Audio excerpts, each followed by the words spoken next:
Hola, bienvenidas y bienvenidos a la difusión de charlas de seguridad remitidas por nuestro mandante. Les comento que esta actividad se enmarca dentro de todas las necesidades de salud ocupacional y prevención de riesgo. Y los contenidos que vamos a revisar son 4 difusiones que nos enviaron, una que corresponde a las drogas y alcohol respecto al consumo problemático que existe en Chile. El punto número 2 a tratar son las situaciones de emergencia que hacer durante un sismo. Sabemos que somos un país muy sísmico y que debemos encontrarnos preparados en todo momento para actuar en caso de.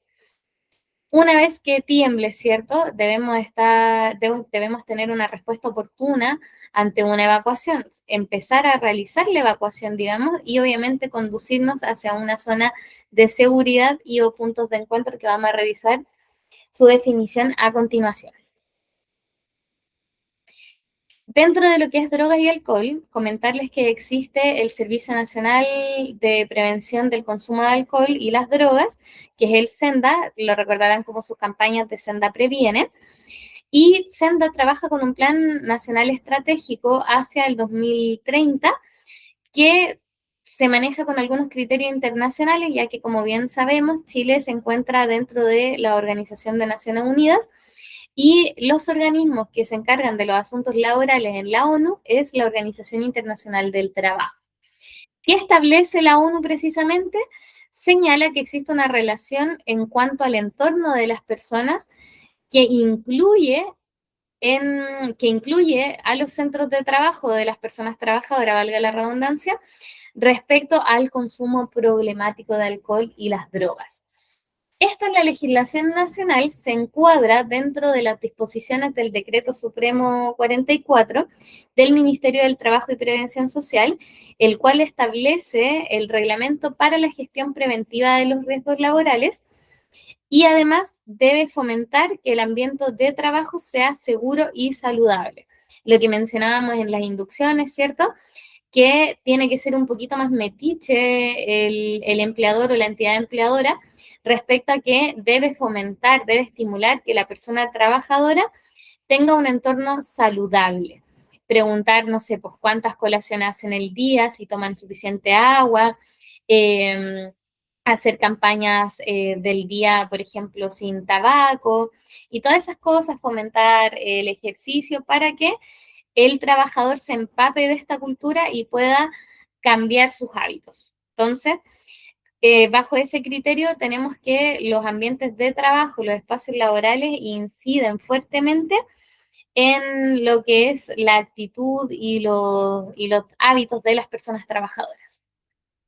Aprovecho de informarles también que Senda mantiene un número de información gratuito y anónimo que es el 1412, en donde ustedes pueden requerir o solicitar ayuda para ustedes, para algún familiar, para algún amigo que se encuentre con consumo problemático de alcohol y drogas.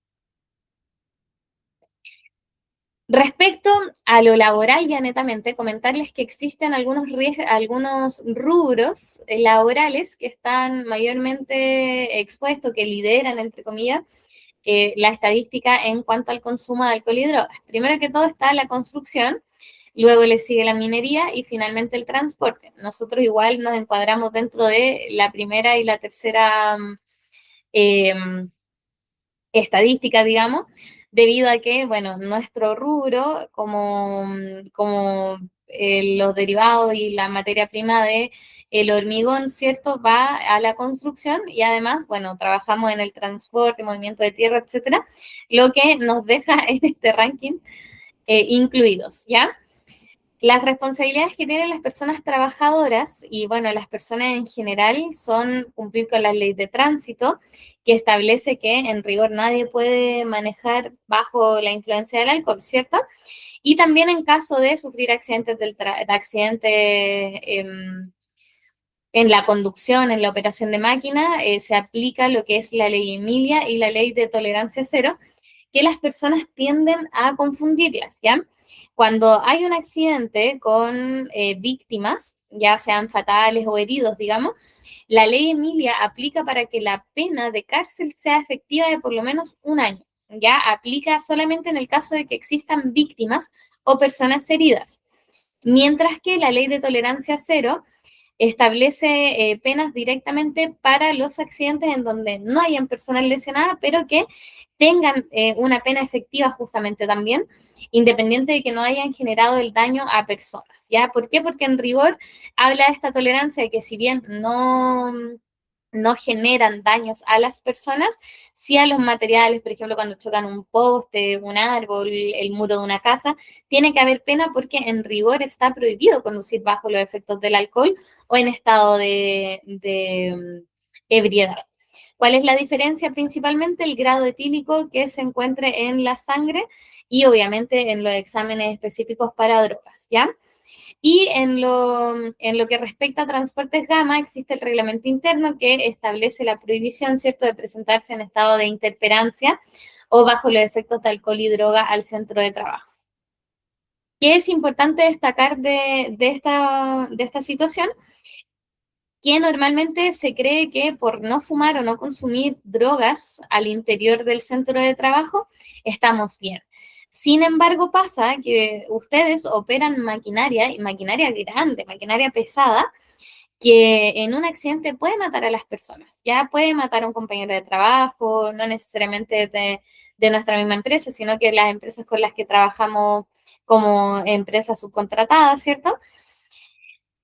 Y hay personas que, por ejemplo, tienen el hábito, sobre todo los fumadores de marihuana, que consumen marihuana en su vida personal, piensan que por no hacerlo dentro del centro de trabajo está ok, pero, por ejemplo, se fuman un cigarro, ¿cierto? De marihuana antes de entrar al trabajo, entonces llegan con los efectos psicotrópicos igual al centro de trabajo. Acá la exigencia es que no pueden operar maquinarias bajo los efectos de algún psicotrópico, y eso incluye también drogas legales, chiquillos y chiquillas. ¿Qué quiere decir esto? Que si ustedes están en un tratamiento farmacológico, por ejemplo, tienen una bronquitis y no sé, le dieron un jarabe con la estrellita roja, avisen, tienen que avisar porque esos remedios les pueden generar somnolencia y esa somnolencia baja su capacidad de atención y pueden generar un accidente. También hay otros que no tienen la estrellita roja, pero que igualmente pueden causar somnolencia, como por ejemplo los antihistamínicos, los antialérgicos, que se traducen, por ejemplo, en la clorfenamina, que uno se la toma y da sueño.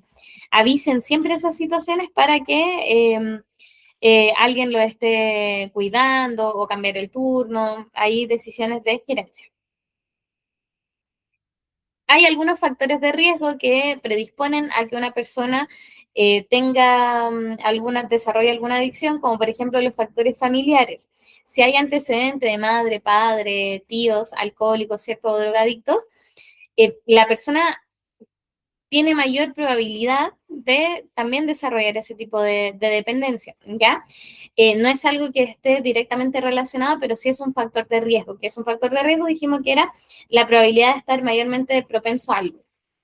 También la salud mental, sobre todo hablando del género masculino con una perspectiva de género, que quiere decir que normalmente en este constructo social bastante machista en el que vivimos, los hombres o los varones normalmente no están acostumbrados a expresar sus emociones y la callan y eso genera una acumulación emocional importante que normalmente se soluciona bebiendo, en vez de conversar, en vez de descongestionarse, descomprimirse, beben o se drogan para evitar esta realidad. Por lo tanto, la salud mental tiene estrecha relación con los consumos problemáticos de alcohol y drogas. La personalidad también es un factor importante. ¿En qué nos referimos en términos de personalidad? El control de impulsos, por ejemplo. Acá entendamos que son muy malos los excesos. Puede que una persona tenga el control de decir, me voy a tomar una sola copita de vino o un vaso de cerveza, pero hay personas que directamente no tienen la capacidad de decir esta y listo, sino que necesitan emborracharse para poder estar como tranquilos, digamos. ¿Ya? Entonces, esos aspectos del control de impulso son los que pueden generar un factor de riesgo. También los factores socioeconómicos, habitualmente la población más vulnerable, de escasos recursos, está mayormente expuesto a con el consumo problemático de alcohol y drogas. También los entornos sociales, y acá es donde está la yayita del centro de trabajo, ¿cierto? Los after office, que en rigor no es problema compartir, sino que dijimos que principalmente tenía más bien relación con el tema de la personalidad, pero por ejemplo, si yo me uno a un equipo de trabajo y mi equipo de trabajo es de salir todos los días a un after office y tómate una y tómate otra y fúmate un cañito y oye, traje esta sustancia, y obviamente va a generar que yo genere estos lazos, ¿cierto?, con las personas y finalmente mi entorno me involucra un poquito más en esta situación. No quiere decir que las personas por sí mismas no podamos decir que no, ¿cierto? Pero en rigor es un factor de riesgo. De ahí la importancia de que el centro de trabajo, el lugar de trabajo, sea seguro y saludable. Tenemos efectos en la salud, que son efectos que me pueden generar daño al funcionamiento del cuerpo, y tenemos en ese caso el daño hepático, daño cerebral progresivo, que ahí vamos perdiendo la capacidad de atención, la pérdida de memoria, dificultad cognitiva, es decir, que se nos va a dificultar o nos va a costar aprender cosas nuevas. Problemas respiratorios también, cardiovasculares, por ejemplo, mayor probabilidad de sufrir accidentes cerebrovasculares, infartos, desarrollo de cáncer, entre otros. Sin embargo, lo que más nos importa como centro de trabajo es el tema de las consecuencias laborales que se pueden generar a raíz de este consumo. Las principales consecuencias son la disminución del rendimiento. Si yo tengo un consumo problemático, ya dijimos que podíamos tener afectaciones en el funcionamiento del cuerpo, alteraciones en el sueño, la dependencia, y eso va a generar la disminución del rendimiento. No voy a estar al 100% porque no voy a estar sana, digamos. También tenemos lo que son los accidentes del trabajo. Conducir bajo los efectos psicotrópicos puede generar la dificultad, la baja capacidad de atención, y eso pues sumado a distintos agentes de riesgo presentes en el trabajo, como la baja iluminación que conversábamos en la capacitación anterior, los expone a que puedan sufrir accidentes del trabajo y a raíz de estos accidentes del trabajo sufrir también consecuencias fatales, ¿ya? Pérdida de la cobertura del seguro. Hay dos situaciones que generan que el organismo administrador, que en nuestro caso es el IST, no acepte o no catalogue un accidente como accidente del trabajo cuando se genere en el centro de trabajo, digamos, ya a causa del trabajo. Y en rigor son dos cosas, que una es fuerza mayor extraña, que como puede entrar un cataclismo, un terremoto, etcétera, y también cuando hay negligencia inexcusable de la persona trabajadora.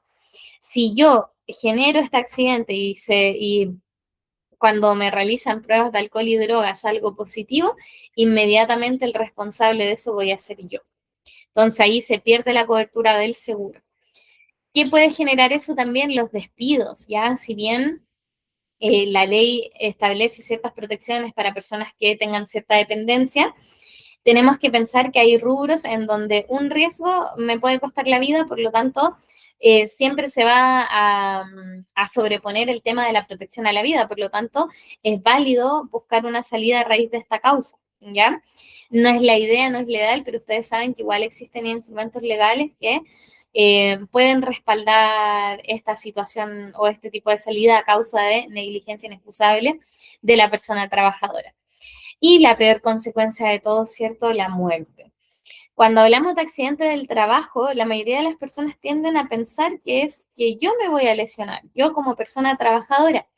Sin embargo, hay una condición que no sé si es igual o peor, pero es muy compleja. Cuando yo opero máquinas en una situación de intemperancia bajo los efectos del alcohol y droga, no solo me expongo a mí misma, sino que además puedo generar un accidente fatal para otra persona.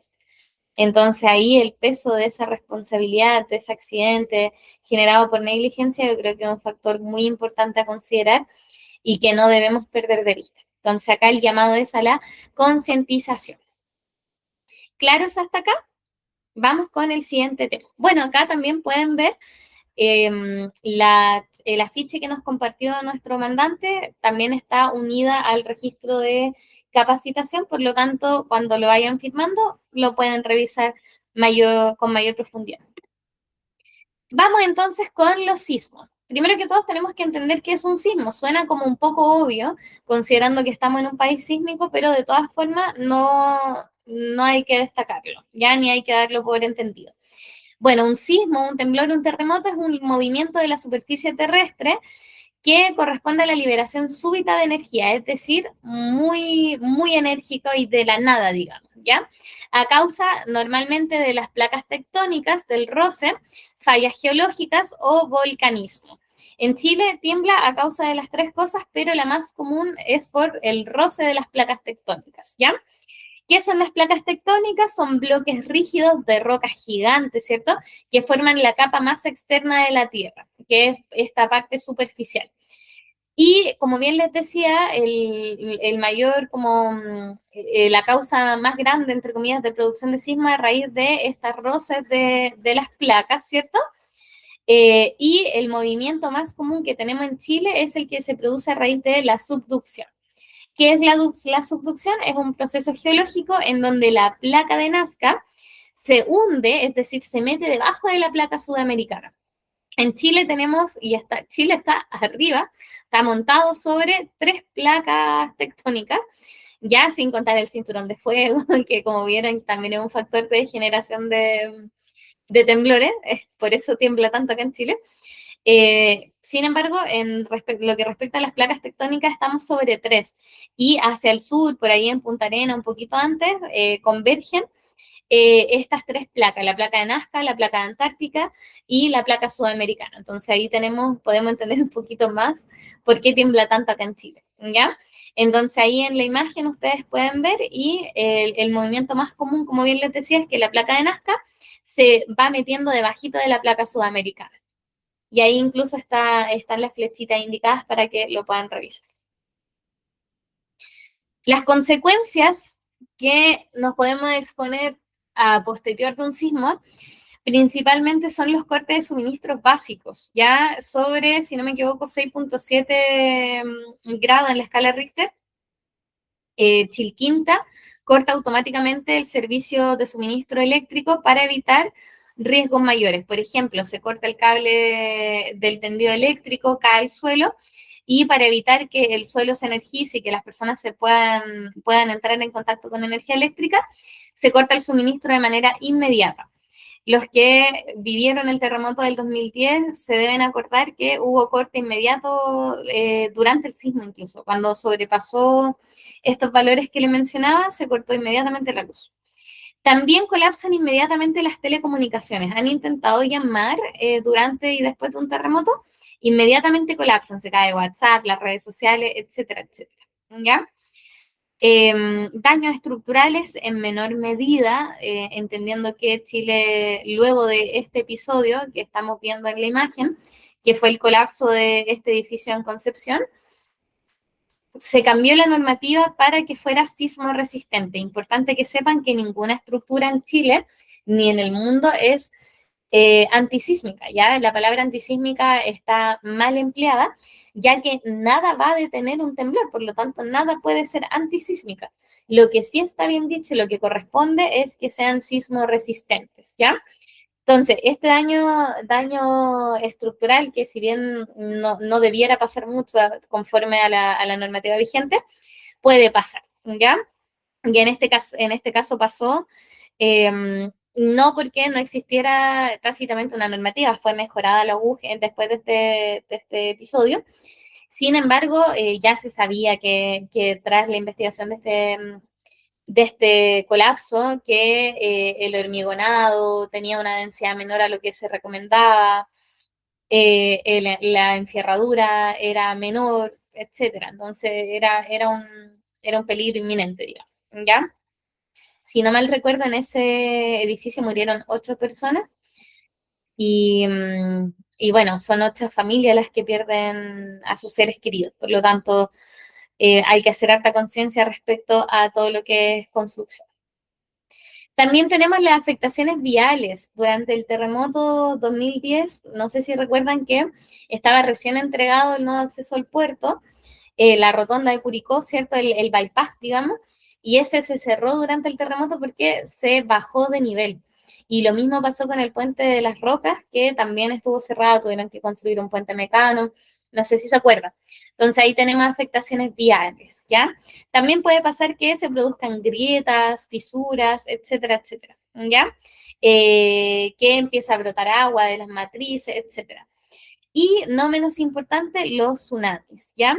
Hay un criterio muy específico para evacuar inmediatamente después de un sismo, que es que si yo no puedo mantenerme de pie durante el temblor, termina y yo evacúo inmediatamente hacia las zonas sobre la cota de inundación. Bien, ¿qué podemos hacer antes de que nos pille un terremoto? Primero, desarrollo de planes de emergencia, capacitaciones, esta misma instancia de difusión, que todos sepan cuál es el comportamiento que tienen que tener en caso de emergencia, simulacros y entrenamiento. Bueno, nosotros igual somos una empresa externa, por lo tanto no disponemos mucho de la instalación, sin embargo, si el mandante hace un simulacro, nuestra obligación es participar, ya participar en el simulacro y de cualquier otro entrenamiento. Actuación durante un sismo, siempre, siempre, siempre mantener la calma, protegerse de objetos que puedan caer. ¿Qué significa eso? Proteger mi cara, mi cabeza y correrme de objetos que me puedan caer encima, vidrios que puedan estallar, focos que puedan caer, cosas que estén almacenadas en altura, en el caso de estar en la calle, de los cables, de los postes, de los árboles, etcétera. ¿Ya? Ubicarse en lugares estructurales, ubicar vigas, muros estructurales, pilares, todo eso, ¿ya? Tratar de ubicarse bajo como el triángulo de la vida, es decir, si eso se derrumba, yo quedarme al ladito de lo que forma el ángulo de 90 grados, cosa de que no me alcance, ¿ya? Y evacuar una vez finalizado el movimiento. Hay gente que empieza a evacuar o a arrancar, mejor dicho, mientras está temblando. Si ustedes arrancan mientras está temblando, tienen mayor posibilidad de caerse y lesionarse. De más, no está de más decir que no se pueden utilizar ascensores, si bien nosotros en nuestras instalaciones no mantenemos ascensores, es importante que lo sepan porque un sismo nos afecta tanto personalmente como en lo laboral. Nunca, nunca, nunca, chiquillo y chiquilla, utilizar utilizar ascensores para evacuar en ningún tipo de emergencia. Y acá, como les mencionaba, está el afiche que nos envió nuestro mandante. Bien, luego del sismo, yo ya mencioné, ya me adelanté un poquito, pero algo tenemos que hacer después de un sismo. Pues ya la respuesta lógica es evacuar, ¿ya? Y la evacuación es la acción y el efecto de abandonar un lugar afectado por un peligro o emergencia, ¿ya? Peligro inminente que atente contra la seguridad y la salud, la vida de las personas trabajadoras. Y hay varios tipos de evacuación. La primera son las preventivas que se realizan con sismos de menor intensidad, ¿cierto? Y también las que se realizan por tsunamis, ¿ya? Termina el sismo y evacuamos inmediatamente, no es necesario que esperemos la alerta SAE, ¿ya? Y las evacuaciones de emergencia, cuando hay un riesgo inminente, por ejemplo, incendios, avisos de bomba, también cuando hay riesgo de colapso de la estructura a raíz del sismo. Esos son los de emergencia, también las de tsunami. Ahora la idea es que no sean de emergencia la de tsunami, siempre que sean preventivas, termina el sismo y yo evacúo, ¿ya? Siempre cuando cumpla con este criterio de que no me puedo mantener de pie y que me llegue la alerta SAE. También tenemos las evacuaciones que son totales o parciales, y eso quiere decir que se evacúa el área completa, la instalación completa, el centro de trabajo completo, o por área. Por ejemplo, en el caso de un incendio, en un edificio de 14 pisos se quema el piso eh, 12, ¿ya? Ahí obviamente tienen que evacuar los pisos de arriba, 12, 13, 14, y a lo mejor dos para abajo, 11 y 10, ¿ya? Esa es una evacuación parcial. Salen las personas que están afectadas y el resto espera atento a veces que tienen que salir, si no, si hay riesgo de colapso. Si hay riesgo de colapso, ahí ya se convierte en una evacuación total, ¿cierto? Ahí todos tienen que abandonar el edificio. ¿Cuándo evacuar? Frente a un riesgo inminente a la vida de la persona trabajadora, ¿ya? Si, por ejemplo, hay un aviso de bomba, evacuamos.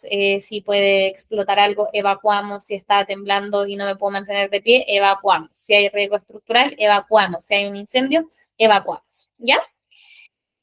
Bien, y acá está la ficha del mandante, pero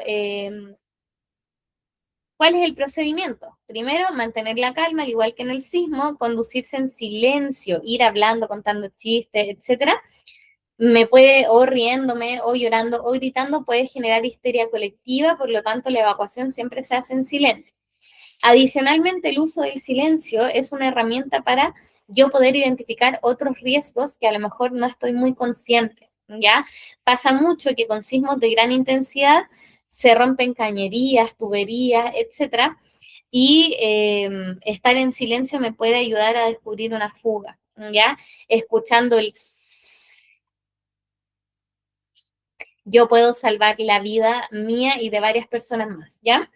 Por lo tanto, un consejo, una recomendación, una indicación ya en la parte doméstica, a raíz de un sismo, chiquillos y chiquillas, siempre cierran la llave de paso del gas. Primero que todo, ¿ya? Antes de cortar la luz, antes de todo, primero el gas, ¿ya? Porque si yo primero corto la luz y tengo una fuga, el juego del switch, del contacto con la energía eléctrica puede generar una explosión. Por eso, en ese orden se cortan los suministros, gas, luz y agua, ¿ya? O energía eléctrica y agua. Bien, también bajo ese mismo criterio tenemos que evitar fumar, ¿cierto? O generar ignición, prender un fósforo, un encendedor, lo que sea, porque en rigor si hay una fuga de gas que no hemos detectado, podemos explotar, ¿ya? Sin correr la evacuación, no producir ignición, que es lo que les estaba mencionando recién, y en caso de fuego, evacuar en cuclillas, agachado o de rodilla. El fuego empieza a emanar el humo, ¿cierto? Gases, vapores, la polución que se genera. Por lo tanto, ahí yo me puedo afectar en términos de visión, ¿ya? Así que ahí yo bajo y evacúo agachadito y prestando el apoyo a las demás personas si lo necesito, ¿ya? Y finalmente no devolverse al lugar siniestrado hasta que sea seguro. ¿Quién determina si es seguro? Por ejemplo, en un incendio, bomberos, ¿ya? Acciones preventivas, ubicar siempre las vías de evacuación y las salidas de emergencia. Normalmente están señalizadas siempre de verde y blanco, pero puede variar que estén en verde y amarillo y así, ¿ya? Siempre van a estar indicando la dirección de la salida, por lo tanto la flecha puede ir hacia la derecha, hacia la izquierda, hacia arriba, hacia abajo, ¿ya? Y la vía de evacuación en general debe ser un espacio amplio donde no se genere congestión y donde debe estar expedito y libre de obstrucción. Ya nada que me genere tropiezos, caídas, etcétera. Y responsabilidades de las personas trabajadoras, capacitarse y participar activamente en simulacros y entrenamientos. ¿Dónde llegamos? ¿Dónde nos conducimos a raíz de esta evacuación? Siempre en las zonas de seguridad y los puntos de encuentro. ¿Es lo mismo?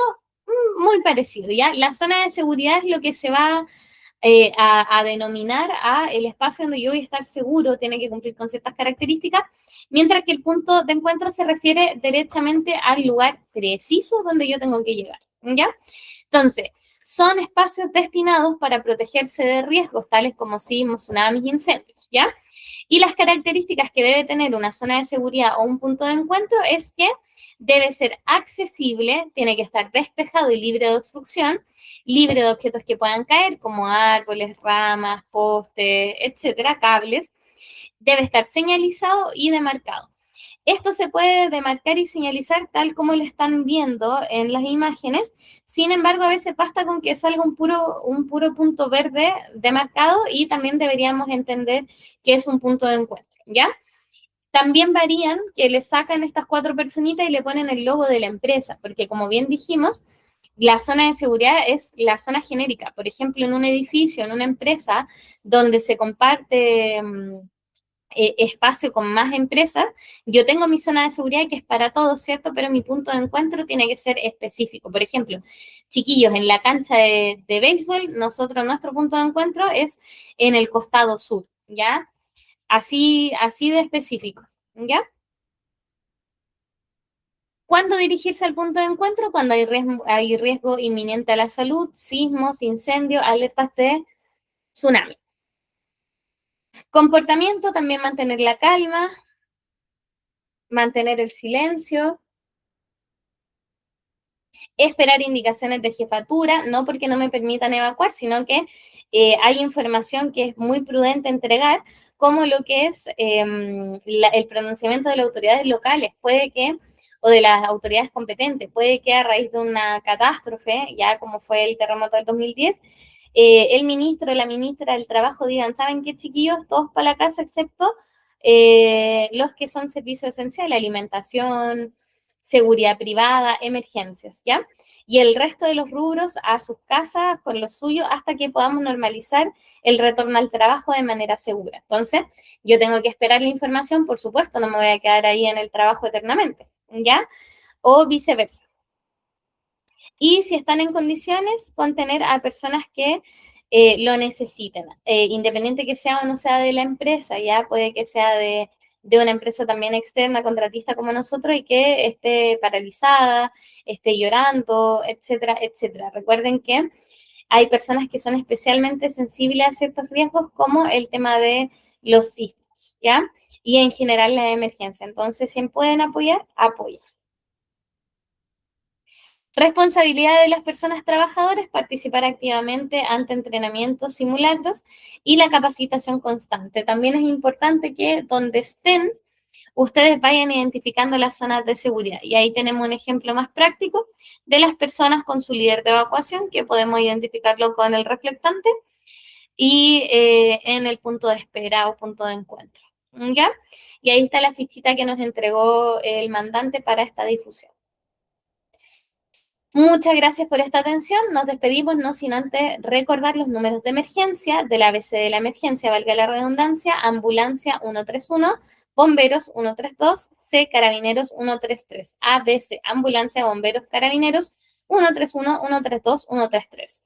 También algunos otros números de importancia, como la Policía de Investigación, el 134, la Armada a través de las emergencias marítimas, el 137, y esperemos que nunca tengamos que usarlo, pero el rescate del IST en caso de emergencia, ¿cierto? De accidentes del trabajo que tengan peligro la vida, el 800-204-000. También está la dirección del Centro de Atención Integral del IST en San Antonio, que está en Avenida Independencia, 1060 Villa Italia, con el teléfono de contacto 352 28 31 15 y 228 17 23. También está el teléfono de urgencias, también para accidentes laborales, en el 352 28 30 00.